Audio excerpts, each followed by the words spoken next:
Bien qu'il ait l'air faible et maigre, il a un pouvoir caché dérangé en lui, qui lui permet de éliminer les monstres les plus féroces. En un clin d'œil, Makoto vient d'un monde où les humains et les ogres sont des ennemis jurés.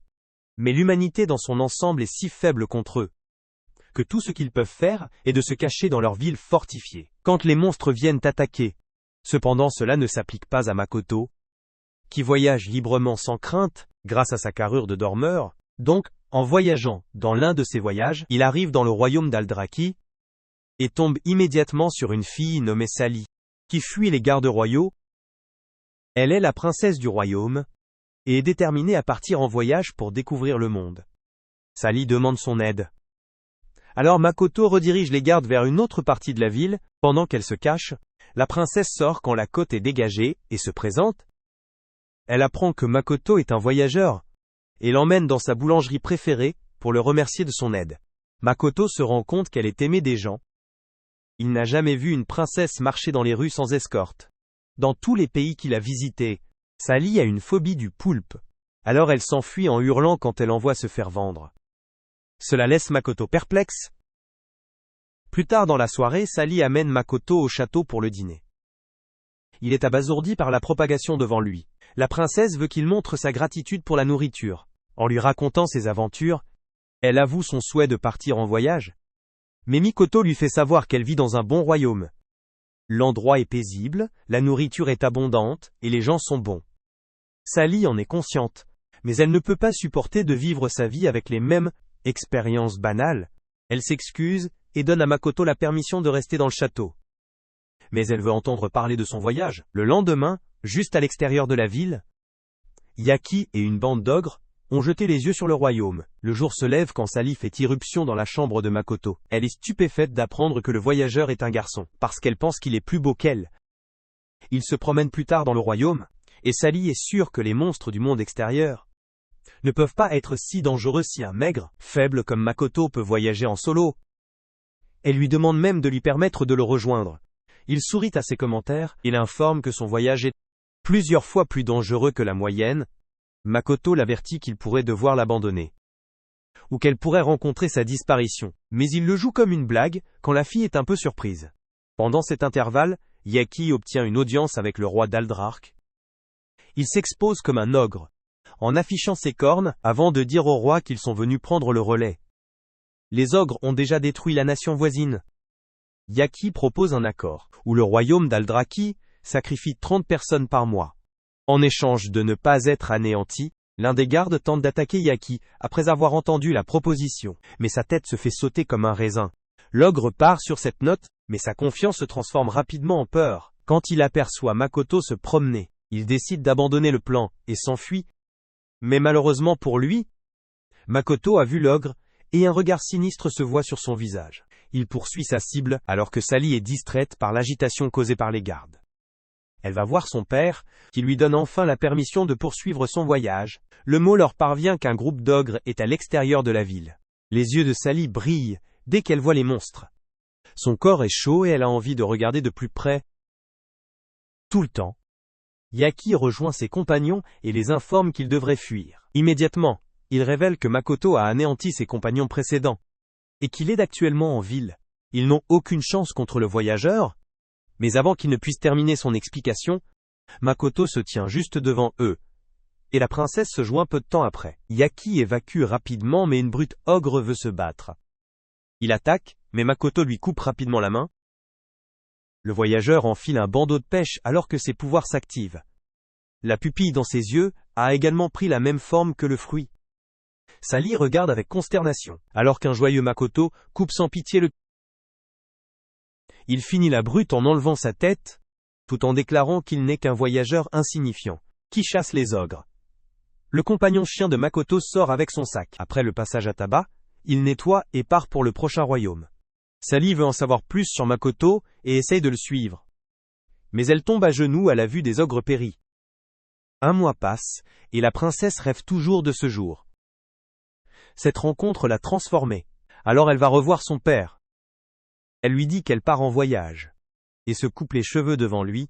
Le roi peut voir la force, sa fille s'est rassemblée en peu de temps, et donne sa bénédiction. Sally se prépare, et part. Après un court moment sur la route, elle tombe sur Fro qui s'est effondré sur le sol de la forêt. Elle est confuse par la créature lapin devant elle, et décide de garder ses distances, car elle ne comprend pas ce que c'est. L'estomac de Fro laisse échapper un grondement, qui oblige Sally à lui donner une carotte. Il se présente, et Fro révèle qu'elle n'est pas un monstre, mais plutôt une coiffeuse qui est un sous-ensemble de demi-human. Sally montre à Fro une image mal dessinée de Makoto. Mais elle ne l'a pas vue, la princesse se prépare à continuer son voyage. Quand Fro décide de la rejoindre pour rembourser sa dette, Sally est inquiète, mais lui permet de la suivre jusqu'à ce qu'ils atteignent le prochain village. L'une des résidences est hostile envers Fro. Quand il se rend compte qu'elle est une demi-humaine, apparemment ils ne sont pas autorisés dans le village, parce qu'ils sont aussi les ennemis mortels des humains. Sally est déçue et prend d'assaut. Le duo se regroupe et demande à Fro de porter une cape pour mieux dissimuler son identité. Ils se faufilent dans le village. Mais le seigneur local les repère avant qu'ils n'atteignent une auberge. Fro fait presque sauter sa couverture quand elle s'excite, en voyant des carottes que le seigneur local a récoltées. Il les invite à son manoir pour un dîner, car ce sont des voyageurs affamés. Fro reste dans sa chambre pendant que Sally mange avec le seigneur. Le chef du village révèle que son respect pour les voyageurs est né du voyageur, qui est venu et a tué à lui seul tous les monstres. Les dérangeants, Sally donne une description de Makoto et devient heureuse quand il est confirmé être celui qui a rendu le service. Elle devient triste quand le seigneur n'est pas capable de lui dire dans quel sens il est allé.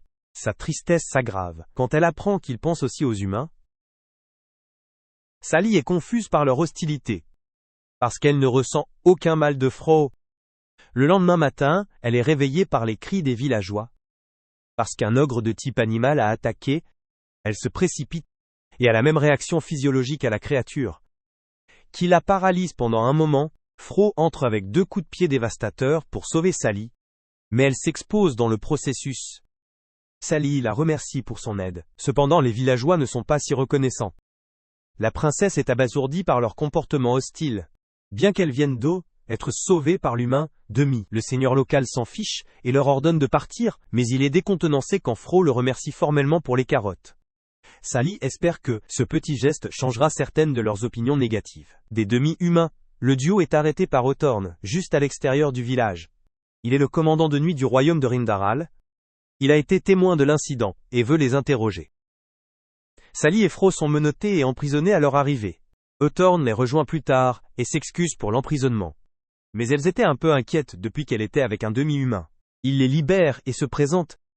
Mais l'attitude de Sally montre clairement qu'elle n'est pas satisfaite de la façon dont elles ont été traitées. Othorn avoue qu'il était inattendu de voir un demi-humain avec le pouvoir de vaincre un ogre à main nue.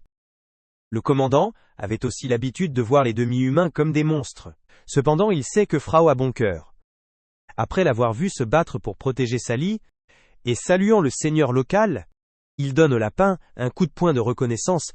La princesse est heureuse de voir cela et exige qu'il les nourrisse. En guise d'excuse, il se dirige vers le centre-ville, mais le commandant n'est prêt à payer que leur déjeuner.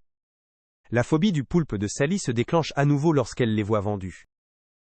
Les choses prennent une tournure sombre lorsque le grand ogre appelé Carotte et son partenaire Morse attaquent. L'explosion de son œil détruit le mur de la ville et efface certains des résidents. La Carotte rétrécit après avoir utilisé son canon. Alors elle reste à l'extérieur de la ville pour récupérer, pendant que le Morse se déchaîne. Œil de Sally brille alors qu'elle se dirige vers le monstre. Fro attire l'attention des Morses. Alors qu'Okes échappe avec la princesse, le commandant se regroupe avec ses hommes et leur ordonne d'évacuer tout le monde, avant même qu'il ne pense à combattre la créature. Il se rend compte que Sally s'est échappée pendant l'agitation, pendant que Fro se bat contre le Morse. Mais elle est surclassée. La princesse revient aux côtés de son ami abattu. Ses yeux recommencent à briller et son cœur bat comme un tambour. Sonnant comme une libération, elle laisse échapper un sinistre sourire, alors que le Morse lance un coup de poing, visant à éliminer le couple. Le pouvoir de Sally se réveille complètement. Un contre-coup de poing fait sauter la main du Morse. Ses pupilles se transforment en forme de pêche, alors qu'elle aime faire souffrir l'ogre. Les Morses sont si forts. Il prend un autre coup de poing avec son autre main. Mais Sally le bloque facilement. Il est stupéfait qu'un humain puisse posséder un tel pouvoir, et conclut qu'elle est trop dangereuse pour être laissée en vie. Alors il tire son canon qui souffle à travers le royaume. Il n'est plus confus que lorsque la princesse est toujours indemne. Fro reprend conscience et voit Sally abattre la créature.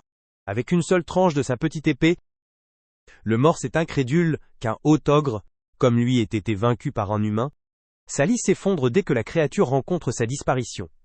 Pendant cet intervalle, le repos de Carotte en dehors de la ville est interrompu par Makoto. Elle pense qu'il n'est qu'un humain normal, et se prépare à le sortir. Mais il abat l'arbre derrière lequel elle est assise pour montrer qu'il n'est pas une blague. Makoto est prêt à attendre et à parler avec elle. Jusqu'à ce que ses pouvoirs soient rétablis, ils peuvent commencer à se battre après ça. Elle devine qu'il doit être le tristement célèbre Peach Boy, qui a éliminé les ogres et les monstres. Carotte veut savoir pourquoi il fait ça. Et après un long débat, Makoto pense que les deux espèces se détestent. C'est pourquoi il y a une certaine joie quand elles éliminent. Carotte retrouve son pouvoir, et peut dire que Makoto est trop dangereux pour être autorisé à vivre.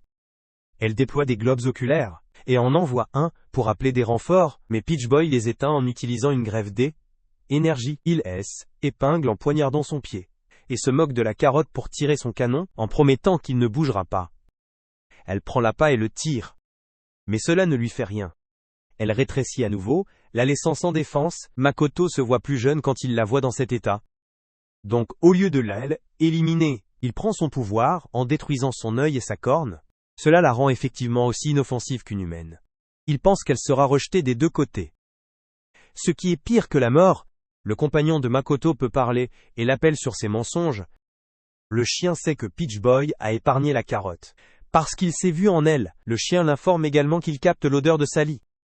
Venant du royaume, Makoto décide de passer à la prochaine place. Au lieu d'aller voir la princesse, plus tard dans la soirée, Sally se réveille sans aucun souvenir de ce qui s'est passé. Hawthorne entre eux pour l'informer qu'elle a tué l'ogre. Selon Fro, le lapin s'est déjà remis de ses blessures, et ajoute que était une victoire facile pour la princesse. Le commandant dit à Sally de le suivre. La nouvelle s'est répandue sur l'exploit du duo. Ils sont donc maintenant des héros du royaume. Hawthorne veut qu'ils surveillent une carotte inconsciente. Ils l'ont capturée en dehors de la ville, et ils ont confirmé son rôle dans l'attaque.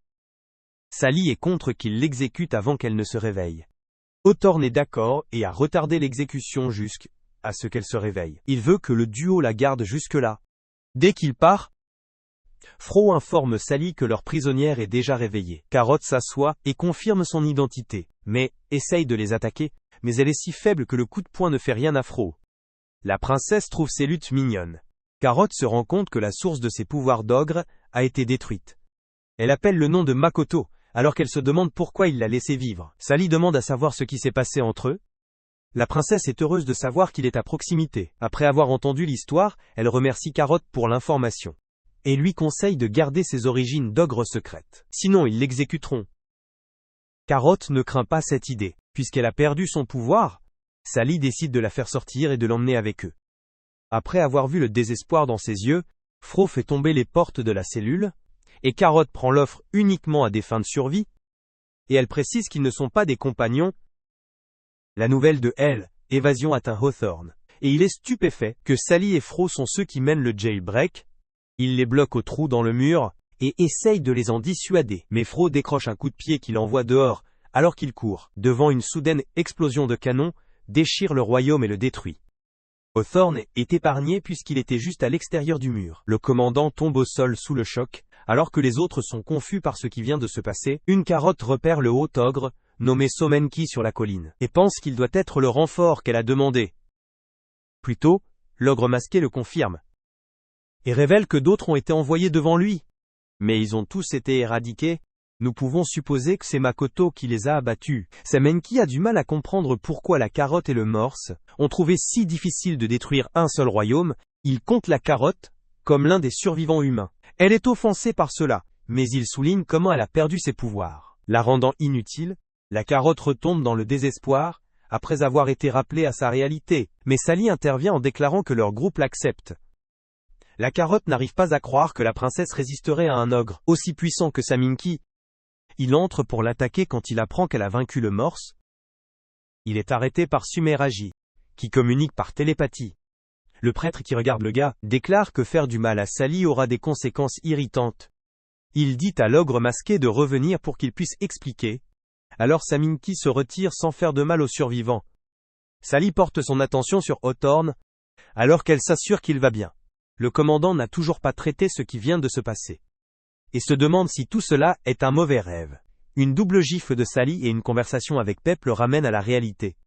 Il prend en charge la situation et suggère qu'il se rende dans la ville la plus proche, qui est à une demi-journée de marche. Selon Carotte, la fête arrive bientôt, et Hawthorne utilise son influence pour que l'aubergiste permette à Fro de rester. Une fois qu'ils se sont installés dans leur chambre, le commandant donne à Sally le peu d'argent qui lui reste. Pour leur trouver de la nourriture à manger, il tombe par terre de désespoir. Comme il n'a plus d'énergie pour faire un visage courageux devant Sally, l'idée qu'il perde tout est dévastatrice. Fro lui remonte le moral en lui assurant que les choses vont s'arranger, et le scelle avec un coup de poing. Il descend pour prendre de l'eau.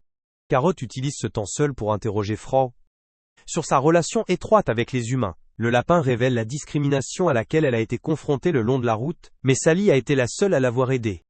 Elle suggère que Carotte rejoigne officiellement leur fête et voyage avec Sally pendant cet intervalle. La princesse envisage de ramener ses compagnons fauchés dans son royaume pour une vie plus douce. Elle tombe sur Makoto, alors qu'elle contemple tout ce qui s'est passé jusqu'à présent.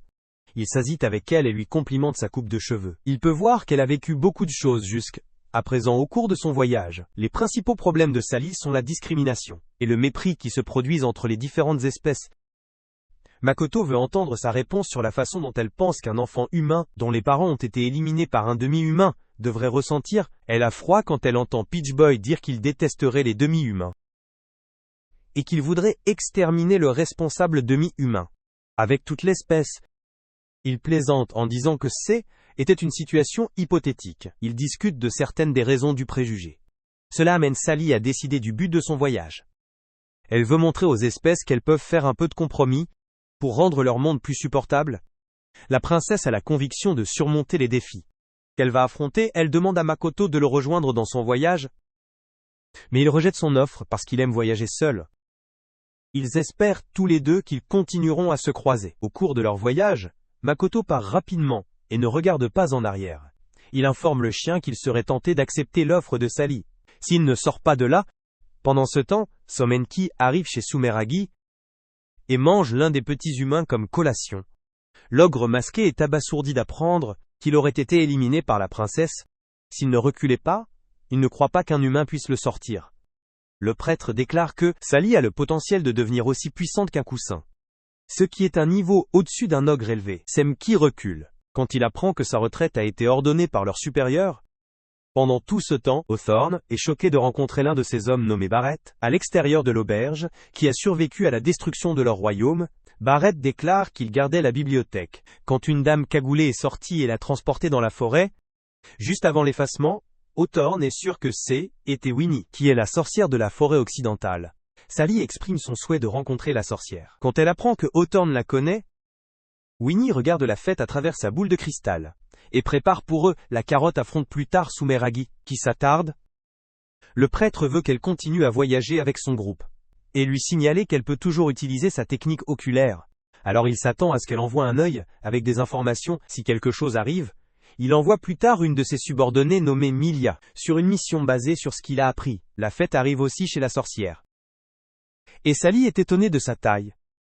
En entrant, elle remarque le panneau du bar au-dessus de la porte, et l'intérieur est agencé comme annoncé. La princesse est surprise quand Winnie se faufile, et lui dit de se faire à la maison. La sorcière déclare qu'ils sont ses premiers invités depuis un moment, et avoue avoir regardé la fête depuis un certain temps. Sally va droit au but et plaide avec la sorcière pour lui apprendre la magie. Avant qu'elle ne donne sa réponse, Hawthorne veut savoir pourquoi elle n'a sauvé que Bretta. Le garçon était juste à proximité quand elle échappait à l'attaque de Saminki. Alors elle l'a emmené. Winnie fait savoir qu'elle aurait évacué plus de personnes. Si elle avait plus de temps, le commandant la remercie d'avoir sauvé son homme. Sally change le sujet en magie. Elle veut apprendre à devenir plus forte, mais Fro lui dit qu'elle est déjà forte. Elle lui rappelle qu'elle a vaincu le morse. Sally ne se souvient pas, et veut un pouvoir qu'elle peut contrôler, ce qui lui permettra de continuer ce dangereux voyage. Winnie ne craint pas d'enseigner la magie à Sally, parce qu'elle a été témoin de son humanité. La sorcière décrit certaines conditions que Sally doit accepter. La princesse doit garder secret ce qu'elle apprend. Elle doit incontestablement obéir à Winnie. Et enfin, elle doit payer 1 million.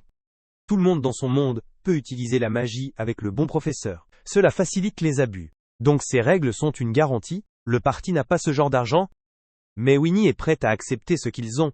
Hawthorne refuse, parce qu'ils en ont besoin pour continuer. Sally n'aime pas se sentir aussi impuissante. Alors elle demande au commandant de lui apprendre l'épée. Ils partent pour commencer les leçons. Et il est révélé que Hawthorne était le meilleur épéiste de son royaume. La princesse ne se retient pas, et commence à attaquer pendant qu'il sape. La carotte Spar évalue son pouvoir magique latent. L'aubépine est moyenne, mais celle de Sally est anormale. Après une longue journée d'entraînement, Winnie leur propose des chambres d'amis pour rester, mais ils doivent le nettoyer eux-mêmes.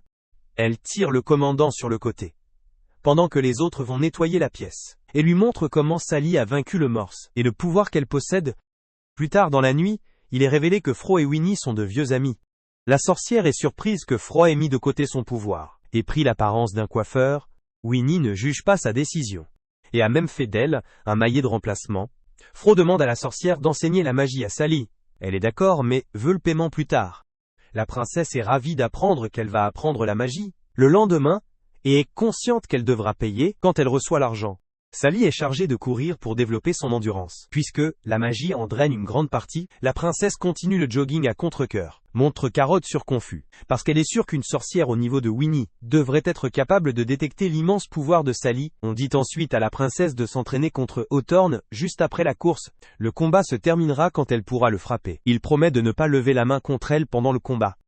Alors qu'il s'entraîne, le commandant se souvient du regard diabolique dans les yeux de Sally quand elle a abattu le morse. Son corps réagit à sa peur et il la fait trébucher au sol. La sorcière regarde les deux interagir, et cela déclenche des souvenirs d'elle et du grand-père d'Hawthorne. Leur entraînement est interrompu par les lézards et les elfes, qui vivent dans la forêt. Ils souhaitent supprimer la barrière, tenant le haut ogre du côté sud-est de la forêt. Leur objectif est de le vaincre. Les deux espèces s'entraînent pour cela depuis quelques années maintenant. Le manque de pluie, de plus, les vents calmes en font l'occasion idéale de le sortir. Winnie accepte de lever la barrière. S'ils permettent à Sally et à son groupe de se joindre à la bataille, pendant cet intervalle, Milia réveille l'ogre des arbres. Tout le monde se rassemble sur le champ de bataille le lendemain, et il est révélé que les lézards et les elfes ne s'aiment pas. Mais cet ogre les menace tous, ils doivent donc mettre leurs différences de côté et y faire face ensemble. La destruction récente du royaume de Rimdal leur a clairement montré. Hawthorne se présente au chef du peuple elfe. Il l'appelle sur son plan d'abandonner les lézards. Après avoir remarqué que tous les elfes sont hors de danger, le patron elfe avoue cela. Ce qui choque Sally, elle essaye de protester contre ça. Mais il ne se soucie pas de son opinion. Milia attire l'attention de tout le monde quand elle sort du bois. La nonne S énerve quand elle remarque une carotte avec les humains, et se demande si elle a trahi son genre. Sally vient à sa défense, incitant Milia à attaquer avec ses pouvoirs capillaires. Fro intercepte comme un garde du corps de célébrité bien payé. L'ogre géant des arbres se réveille. Malgré que la sorcière n'ait pas fini d'enlever la barrière, le patron elfe est abasourdi, parce qu'il ne se souvient pas que l'ogre scellé était si grand. Winnie demande à tout le monde de échapper pendant qu'elle le retient. Sally refuse de l'abandonner. Pendant ce temps, Semenki et Sumeragi regardent à proximité. Ils repèrent Makoto et l'ogre masqué, l'a confondu avec une femme et attaque. Mais Peach Boy prend rapidement la tête. Il se présente à Sumeragi, qui pense rapidement qu'il est celui qui élimine son espèce. De retour sur le champ de bataille, l'arbre se plaint de sa taille. Alors que Hawthorne organise tout le monde pour l'assaut, Sally oblige tout le monde à faire une pause dans son élan. Quand elle crie sa demande pour qu'ils fassent tous la paix, l'arbre est agacé par la demande et l'appréhende. Il explique comment les ogres sont fabriqués à partir de la haine humaine. Leur créateur capture cette haine dans un vaisseau, qui s'appelle un ogre, ce qui signifie qu'ils ont une haine innée pour les humains, donc il ne peut jamais y avoir de paix entre les deux races. Sally a l'impression qu'un peu de compréhension peut être obtenue s'il parlait. Le monstre de bois ne peut pas croire à quel point la princesse est ignorante, et commence à écraser la tentative d'aide de Safro et bloquée par Milia. Pendant cet intervalle, Makoto apprend que la vraie forme de Somenki est son masque. C'est pourquoi il est toujours en vie, même si sa tête a été enlevée. Peach Boy se prépare à le détruire, mais Sumeragi réduit la distance en un instant, et lui demande d'arrêter. Makoto jette la tête, et attaque le prêtre quand il apprend qui il est. Mais la lame est arrêtée d'un pincement des doigts. Sumeragi met un terme au combat, pour proposer son idée de la paix entre les humains et les ogres, avec un chemin vers la coexistence. Sa proposition étourdit Makoto. De retour sur le champ de bataille, Sally active ses pouvoirs, et sort de la contrainte. Elle refuse de laisser la haine la vaincre. La princesse contrôle cette fois. Et elle a envie de éliminer Milia. Quand il ferme les yeux, l'ogre des arbres révèle que le pouvoir de Sally est fait de la force opposée. à la haine dont sont faits les ogres. Le monstre des bois déclare que c'est une puissance dangereuse qui pourrait détruire tous les ogres. Il suggère que la princesse S élimine. Si elle souhaite vraiment unir les deux races, elle prend un chemin différent, et exige que les ogres se retirent et fassent la paix. Ou elle les tuera. Elle a appris au cours de son voyage que la Tébert, dans la situation où certaines choses ne peuvent pas être résolues avec des mots seuls, son pouvoir sera utilisé à la place. Mélia attaque avec ses cheveux. Mais Sally se libère et lui donne un coup de poing dévastateur dans le ventre. Elle porte ensuite son attention sur l'arbre et le sort avec un puissant coup de poing, parce que ça ne peut pas être raisonné avec. Les lézards s'inclinent devant Sally en signe de gratitude pour avoir sauvé leur maison. Le chef elfe remercie également, mais d'une manière plus pompeuse. Elle veut juste qu'ils s'entendent, mais elle s'effondre de épuisement. Milia profite de l'occasion pour s'excuser, mais elle a l'air gravement blessée. Plus tard dans la nuit, les elfes et les lézards se rencontrent au bar des sorcières. Pour célébrer leur victoire, Carotte glisse et donne son rapport à Sumeragi. Makoto se repose près d'un feu de camp, et le chien ne peut pas croire qu'il envisage la proposition de Sumeragi. Peach Boy indique clairement qu'il fait plutôt confiance à Sally, puisqu'elle a aussi un objectif similaire. C'est la seule raison pour laquelle il s'est retiré. La princesse se réveille quelques jours après la bataille, et se dirige directement vers le bar. Elle est stupéfaite de voir Hawthorne bavarder avec les patrons des lézards et des elfes. Elle est ravie de voir 3 espèces différentes, assis autour de la même table, en train de parler. Le commandant l'informe, qui lui montre le meilleur moyen de traverser la forêt. Et ce qui se trouve au-delà, Sally informe Winnie qu'elle doit partir le plus tôt possible. Elle a remarqué que sa présence semble attirer les ogres. Et quelqu'un les envoie pour tester son pouvoir. La dernière chose qu'elle veut, c'est donner plus de maux de tête à ceux de la forêt. Avec ses capacités, elle est sûre qu'elle ira bien seule. Son parti lui assure qu'ils continueront le voyage avec elle. La sorcière se voit également offrir une place dans elle, équipe. Mais elle rejette l'offre, mais les informe que le bar leur sera toujours ouvert. Le groupe rassemble ses affaires et continue son voyage. Le lendemain, Brett reste avec Winnie comme assistante. Pendant ce temps, à leur prochaine destination, il y a un ogre de type vampire qui attaque des dames la nuit. Le parti a déjà été averti de la situation. Quand ils sont passés par l'un des points de contrôle, Sally suggère qu'ils campent à l'extérieur de la ville à leur arrivée. Mais Hawthorne pense que la princesse ira bien, puisque le vampire ne s'en prend qu'aux belles femmes. Il reçoit un coup de poing au visage pour son commentaire. Le groupe entre dans la ville, mais il ressent immédiatement l'hostilité des résidents envers Fro. Sally veut les affronter. Mais Hawthorne la retient et les exhorte à continuer dans une auberge. Carotte veut que la princesse utilise ses pouvoirs pour punir les humains ignorants. Cependant, elle l'informe que ses pouvoirs ne fonctionnent pas contre l'humanité. La carotte s'irrite en entendant ça, et conclut que Sally est comme toutes les autres. Hawthorne est sûr que l'auberge ne leur donnera pas de chambre. S'il voit Fro, alors le lapin décide d'aller au marché pour acheter quelque chose. Hawthorne et Sally vont entrer dans la pièce. Une fois qu'ils ont une feuille de carotte avec Fro, et déçus de l'inaction de Sally sur la façon dont leur ami est traité, le duo se promène dans les étals quand Fro voit ses légumes préférés. Le vendeur est ennuyé qu'un demi-humain ait montré intérêt pour ses produits. Il accepte à contre-cœur le paiement des marchandises de Fro, mais jette le changement sur le sol, et la carotte est dégoûtée de voir ça. Pendant ce temps, les deux autres ont une chambre à l'auberge, et Hawthorne est sûr que la carotte ne pourra pas supporter le traitement. Fro est susceptible de faire face au marché. Sally se précipite pour aller les chercher. Fro et Carotte ont déjà quitté la zone commerciale et sont assis dans un endroit plus calme. Carotte est stupéfaite d'apprendre que c'est ainsi que Fro est traité, la plupart du temps. Mais le lapin y est habitué maintenant. Des gens comme Sally lui donnent l'impression que les choses peuvent s'améliorer. Mais la carotte ne partage pas ce sentiment. Elle est sûre que la princesse sera toujours du côté des humains. Et j'ai l'impression que Fro ne comprend pas à quel point Sally est dangereuse.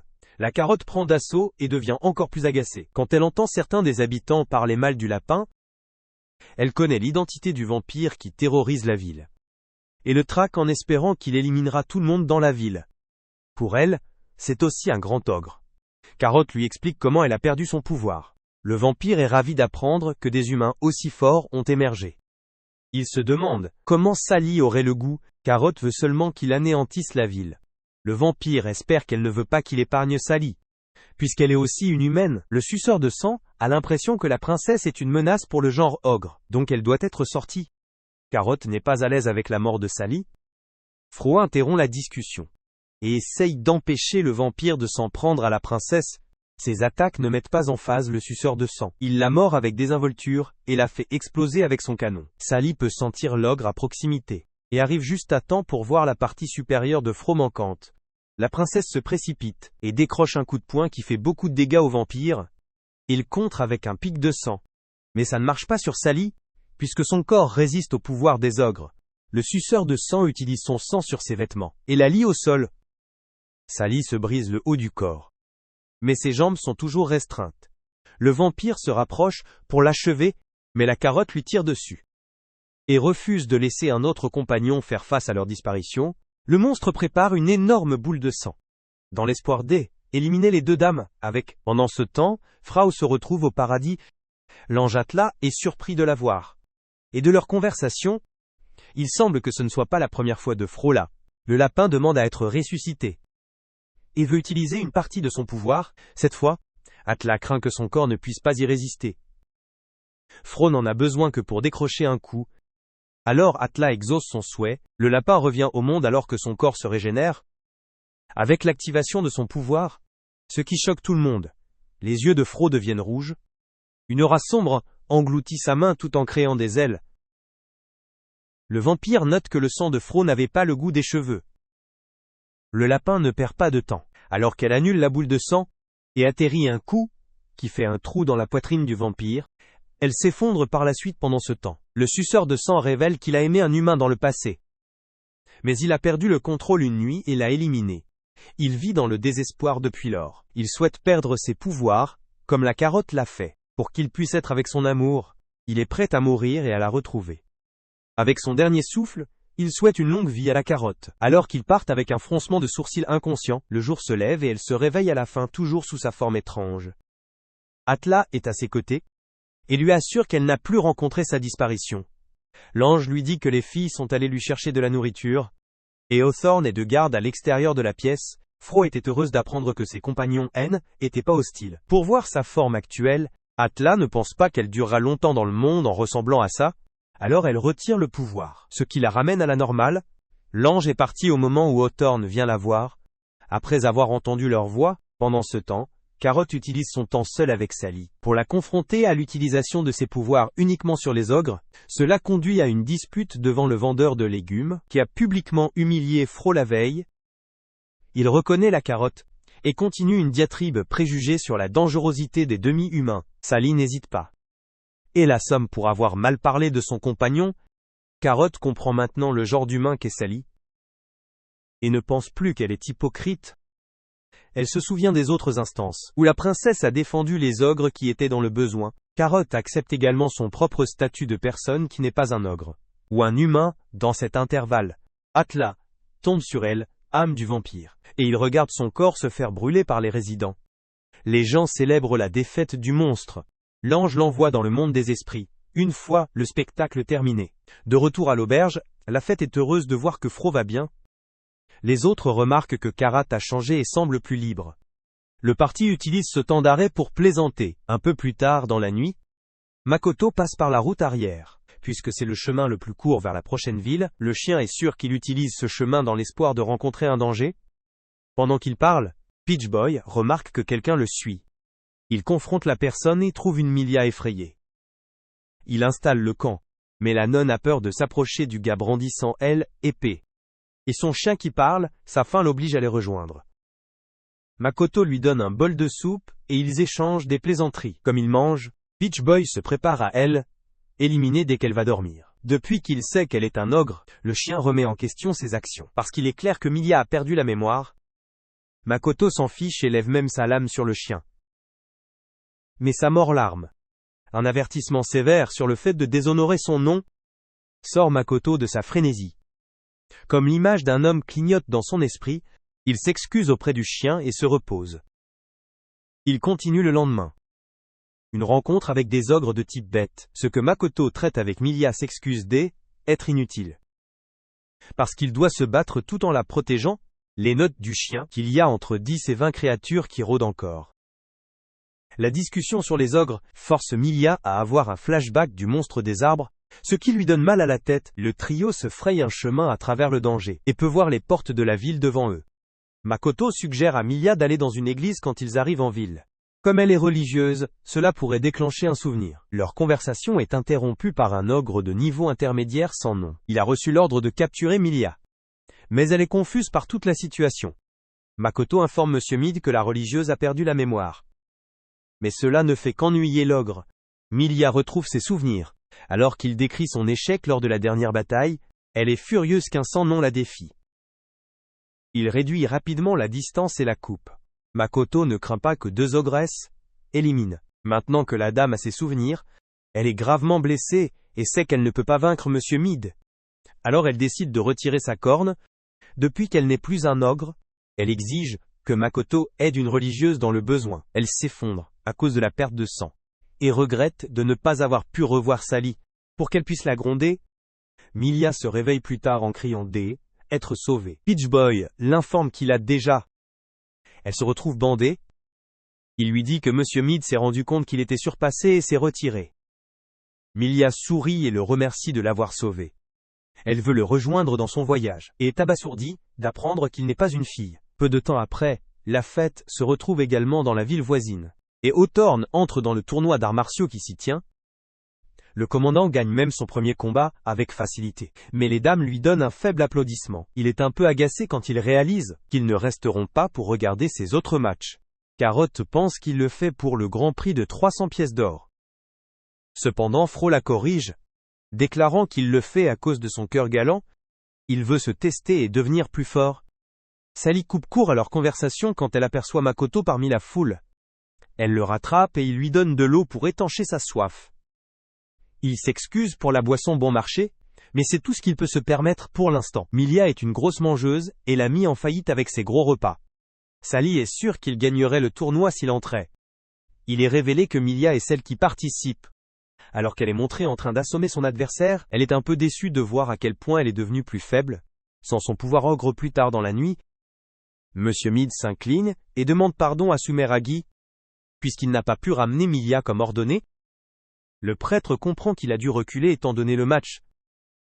Il a aussi un orbe, cela lui permet de regarder les événements se dérouler à distance. Juscelino interrompt, et exige que Monsieur Mid vienne la chercher. Il essaye de la renvoyer, car elle ressemble à une enfant. Alors Menke avertit l'ogre, son nom de connaître sa place. Nous apprenons qu'elle est le dieu des masques et la créatrice de Meloloy Kamisaba. Alors Menke Mr. Mid demande pardon, dès qu'il se rend compte qu'elle est une Keishan. Il se dirige vers un cercle d'invocation dessiné par son serviteur. C'est pour permettre à leurs semblables qui sont stationnés à travers le pays, pour passer pour le rassemblement des 100 ogres. C'est une réunion annuelle, où ils discutent de leurs affaires et de leurs plans pour reprendre la terre.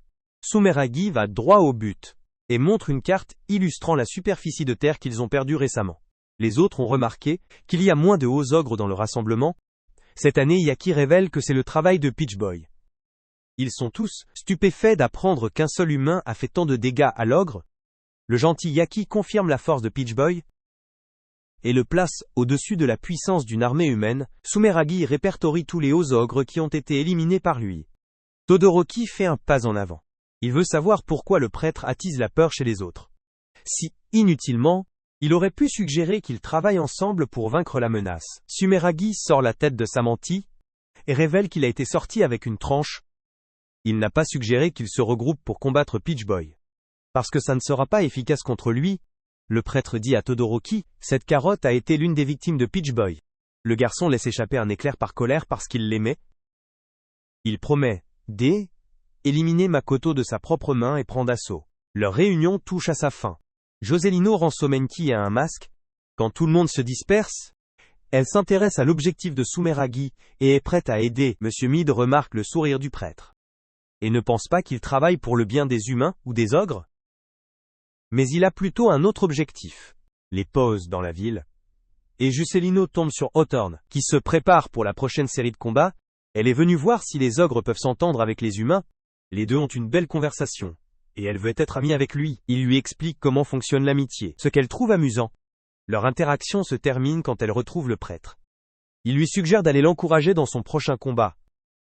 En guise de remerciement pour lui tenir compagnie, il va sur les lieux inconscients du fait que Tusselino était le créateur du monstre qui a détruit son royaume.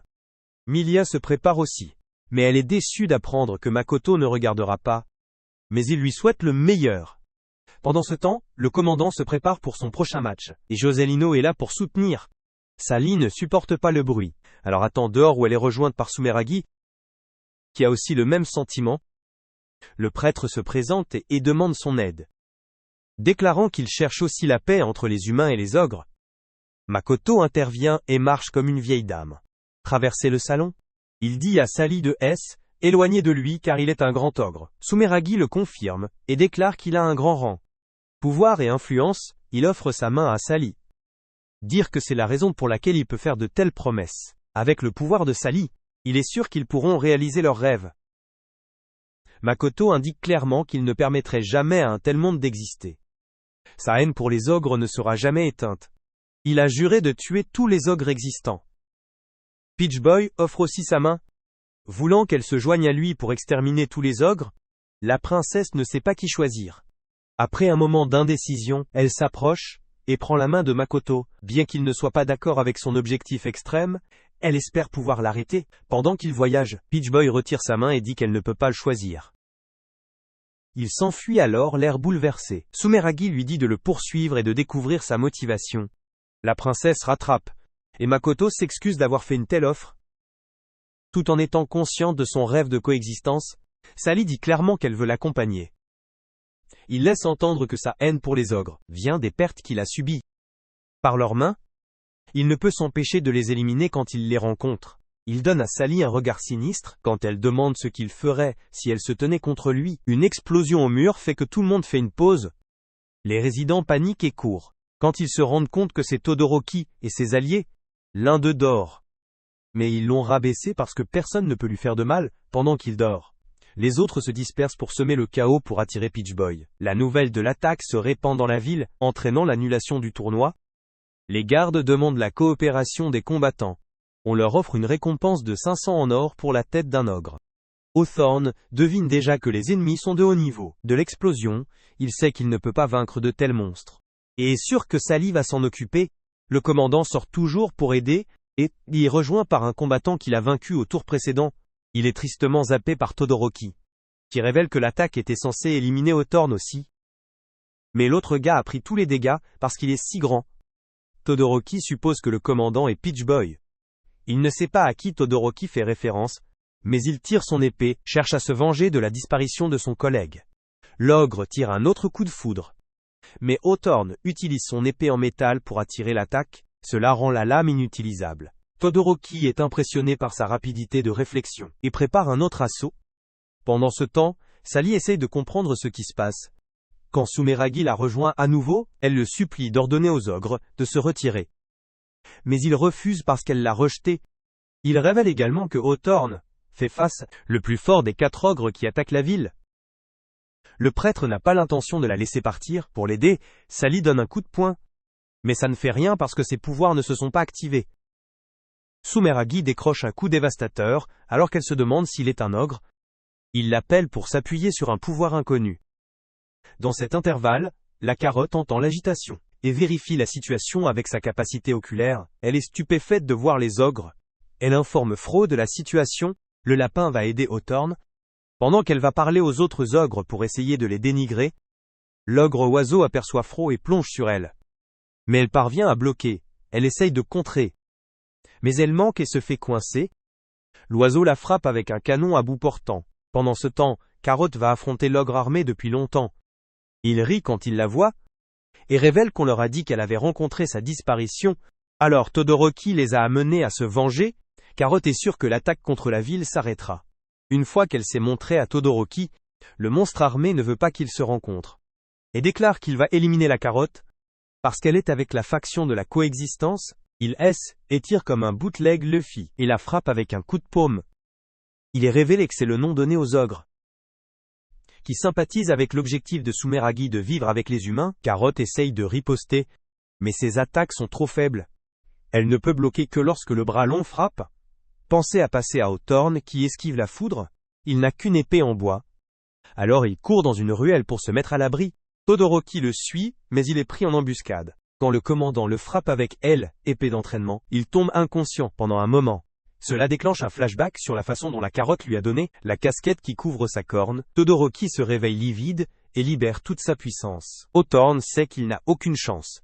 Cependant, il ne recule pas et entretête la première dans l'attaque. Quand il apparaît de nulle part, et bloque l'explosion de la foudre, à son choc pendant ce temps, Makoto se retrouve à l'extérieur de la ville près du garçon endormi. Il tombe soudainement inconscient, juste au moment où il est sur le point d'éliminer sa cible. Nous avons un flashback qui commence avec le maître de Makoto, Iko. Il a été adopté par un couple, qui l'a trouvé flottant sur la rivière, dans une pêche, après l'avoir élevé. Iko est parti en voyage pour retrouver ses vrais parents. Son père adoptif lui a donné une épée pour la protection en cours de route. Lors de ses voyages, il est tombé sur le chien qui parlait qui mourait de faim. Alors il lui a donné une partie de sa nourriture, le chien a été ému par sa gentillesse et a décidé de le suivre. Le duo s'est arrêté dans un village pour manger quand il a été attaqué par un ogre. Iko a résisté au monstre. Et à la surprise de tous, il l'a vaincu en inventant le nom Peach Boy. Cette rencontre a éveillé le pouvoir en lui-même. Les mots se répandent sur l'humain qui pourrait vaincre les ogres. Alors il a entrepris la quête secondaire éliminer les monstres. Cela l'a conduit à Ogre Island. Son but était de vaincre le chef des monstres, dans l'espoir que cela mettrait fin à leur assaut contre les humains. Après une longue bataille, il a vaincu le patron et les a chassés du pays pour ne jamais revenir. Le patron l'a averti que sa chute amènerait un Kishin dans la région. Iko est revenu à l'accueil d'un héros. Comme les gens pensaient que leur terre était libérée des ogres, il était inquiet pour le Kishin mentionné par le patron. Il s'est fait une maison au fond des montagnes en attendant qu'elle apparaisse. Un jour, le père de Makoto est venu à Iko et a plaidé pour être éliminé. Il a expliqué que c'est un ogre qui a infiltré le village. Il est tombé amoureux d'un humain et a eu un enfant, mais il a fini par dévorer sa femme. Et il craignait de manger Makoto aussi s'il n'était pas arrêté. Le Peach Boy original a mis fin à sa vie à contre-cœur. Il est allé au village pour vérifier Makoto. Seulement pour le trouver attaqué, les villageois ont trouvé une corne sur sa tête. Et Iko a accueilli l'enfant et a avoué avoir éliminé son père. Il a donné son épée à Makoto pour se venger. Mais le garçon était pas assez fort, donc son coup n'a pas fait de dégâts. Iko lui a demandé de rester et de devenir assez fort pour se venger. Makoto a entendu Iko et le chien parler de ce qui était vraiment arrivé à ses parents.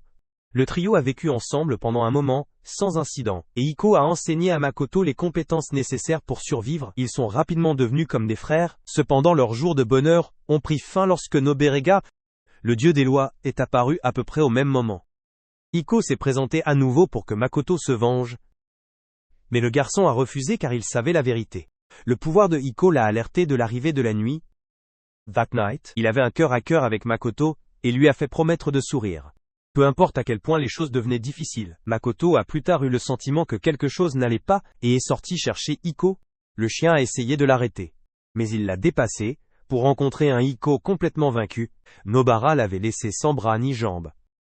Makoto était dévasté à la vue. Iko lui a donné quelques conseils d'adieu, et lui a passé son épée. Le pouvoir de Iko a quitté son corps, et est entré dans celui de Makoto à sa mort. Nobrega a tiré l'explosion finale. Et il a été surpris de voir que Makoto était toujours en vie. Il a coupé le Kishin avec désinvolture.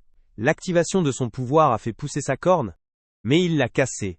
Le flashback se termine, alors que Milia et le chien récupèrent Makoto endormi, alors qu'il quitte le chien, révèle que le garçon a un trou dans le cœur. Depuis le jour où Iko a perdu la vie, il est sûr qu'aucune quantité de meurtre d'ogre ne peut le combler. Ce n'est que lorsque Makoto trouve quelqu'un avec qui partager un sourire, peut-il guérir. Dans cet intervalle, Winnie réprimande Hawthorne pour ses actions imprudentes, alors qu'elle le frappe à la tête avec une lame enveloppée. Elle se tourne ensuite vers Todoroki et se présente. Quand il demande à savoir qui elle est, la sorcière indique clairement qu'elle n'a pas l'intention de se battre. Elle est venue donner l'arme à Hawthorne, après l'avoir vu se battre avec une épée en bois, dans sa boule cristal. Hawthorne remarque que l'épée a un battement de cœur dès qu'il la déballe. Monsieur Mead et Giselle et regarde depuis le toit. Le dieu du masque remarque à quel point l'arme est dangereuse. Quand il divulgue que l'épée s'appelle R, c'est un trésor du ciel, et Fro l'utilisait, l'arme peut couper à travers n'importe quoi, mais cela dépend de la compétence de son utilisateur. Le commandant est convaincu qu'il ne perdra pas. Après avoir entendu ce, Todoroki trouve amusant qu'un morceau d'acier puisse lui donner une telle confiance. Il fabrique une lame avec la foudre pour tester les affirmations de la sorcière. Pendant que la poussière retombe du souffle de l'oiseau, et il est choqué de voir Fro debout. Après cette attaque, le lapin peut sentir qu'Otlo lui a laissé un peu de pouvoir. Alors que l'aura sombre couvre ses bras et ses jambes, elle bat l'oiseau en 2 coups de Swift. Le premier sort ses ailes, et le second la tête. Mais Fro s'effondre, avant de pouvoir arriver à Hawthorne. Pendant cet intervalle, Carrot lutte toujours contre l'apprivoisé Luffy.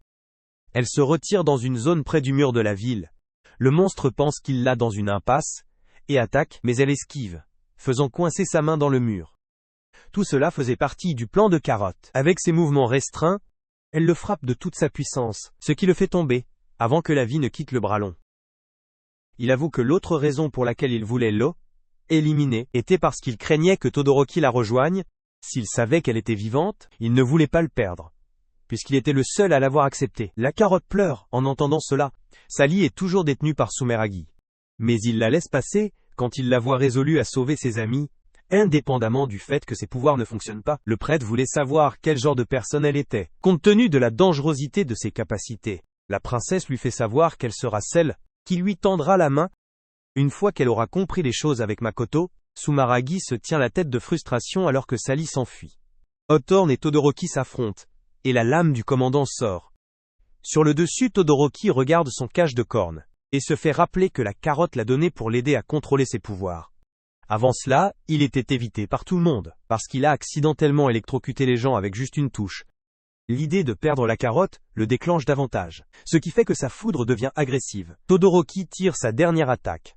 Mais Hawthorne fait confiance à la lame, lui permettant de couper la foudre avec facilité. Todoroki est également touché, et il reconnaît la force du commandant avant de tomber.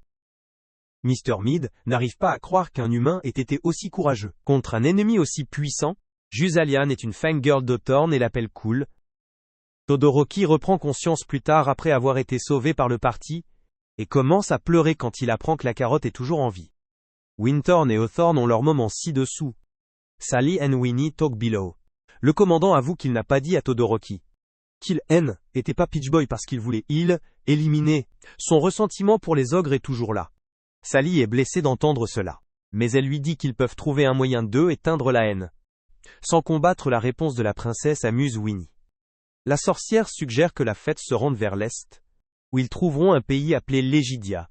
C'est le seul endroit au monde où la discrimination est interdite. Pendant ce temps, Mikoto se réveille, et il se promène frénétiquement sur élimination des ogres, pour rendre son maître heureux. Le chien le réveille quand il est sur le point d'attaquer Milia à son retour du marché. Elle savait déjà qu'il serait de mauvaise humeur. L'ogre endormi fait des cauchemars à tous ceux qui l'endorment. La religieuse informe également Mikoto que le tournoi a été annulé. Quand il pose des questions sur le prix en argent, quelques jours passent. Et quand il retourne dans son bar, après avoir aidé la fête, Todoroki refuse de rejoindre le groupe, et préfère suivre son propre chemin dans la recherche de la coexistence. Il est heureux que Carrot ait trouvé des gens en qui elle peut avoir confiance, et un endroit où elle appartient. Todoroki rencontre Sumeragi en dehors de la ville, et le réprimande pour avoir menti sur la mort de Carrot. Cette l'aide à ses autres camarades qui perdent la vie. Le prêtre arrête la diatribe, en perçant Todoroki de la main. Il dit au garçon de dire bonjour aux gens au paradis pour lui. Il jette le corps comme une poubelle, et se rend à sa prochaine destination, qui est aussi Legidia. Il est heureux que les choses se passent comme prévu. L'ogre qui dort toujours est enfin réveillé, et s'assoit sur le mur de la ville. On dirait que quelqu'un a volé son argent du déjeuner. La fête quitte également la ville. Et les chefs d'un pays de discrimination interdite, qui met fin à la série.